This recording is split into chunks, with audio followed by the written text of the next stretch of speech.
UPSC का final result आ चुका है, जिसके लिए सभी एस्पिरेंट तत्पर रहते हैं तैयारी के लिए कि पीडीएफ में हमारा नाम हो। और मैडम हमारे साथ हैं कि जिसने टॉप किया है, फर्स्ट रैंक आई है मैडम का। बहुत बहुत शुभकामनाएं मैडम आपको। Thank you so much sir, thank you.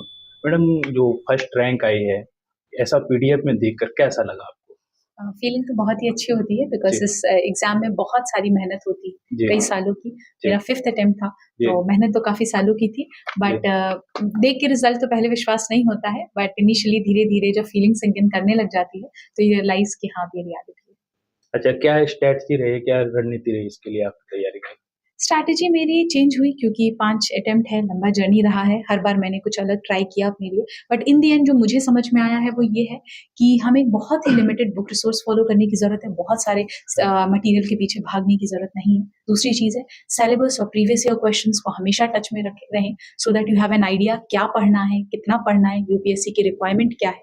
इसके अलावा तीसरी चीज़ जो है वो है अपनी बेसिक एनसीईआरटीज़ कवर करना and multiple number of revisions. I think these are 4 things if we stick to, वो एक बहुत ही रिक्वायर्ड है फॉर द यूपीएससी एस्पिरेंट। अच्छा, अच्छा। मेंस के लिए क्या रणनीति रही मैडम, वो क्या कहना चाहेंगे एस्पिरेंट को, मेंस के लिए कैसे तैयारी करें क्या? मेंस की अगर मैं बात करूँ तो मेंस में नॉलेज का ही सिर्फ गेम नहीं है, वहाँ पे speed, hand writing, presentation, I think ये सारी चीज़ें बहुत ही ज़्यादा मैटर करती हैं। सो मेंस के लिए मैंने तो अपना, क्योंकि मेरे लिए स्पीड और हैंड राइटिंग का भी प्रॉब्लम नहीं थी, मैंने नॉलेज पे और कंटेंट पे ज़्यादा काम किया। मेंस यूजुअली ज़्यादा करंट ओरिएंटेड होता है, तो if we have a properly detailed strategy to cover our current affairs, that can help us a lot in writing good answers. अच्छा मैडम, कोचिंग या सेल्फ स्टडी कर रहे थे आप, कोचिंग का कितना रोल रहा है? और जो कोचिंग नहीं करते बच्चे उनको क्या ध्यान देना चाहिए? आपने कोचिंग ली है कि खुद से तैयारी की? मैंने तो कोचिंग ली थी, मैंने यहाँ पे बाजीरामन रवि की ही स्टूडेंट हूँ मैंने लेकिन काफ़ी पहले B16 बैच की स्टूडेंट रह चुकी हूँ मैं यहाँ पे। So I am an old student here of Vajiram and Ravi. तो कोचिंग तो मुझे हेल्प की क्योंकि मैं नॉन ह्यूमैनिटीज़ बैकग्राउंड से आती हूँ। बट आई डोंट थिंक कि आज के टाइम में ये बहुत मुश्किल हो गया है बिना कोचिंग के तैयारी करना, बिकॉज़ अब पोस्ट कोविड सब कुछ ही ऑनलाइन आ चुका है, सब कुछ ही फ्रीली अवेलेबल मटीरियल बहुत ज़्यादा है। कुछ अच्छे यूट्यूब चैनल्स हैं जिनको आप फॉलो कर सकते हैं, you can rely on them as well with self study.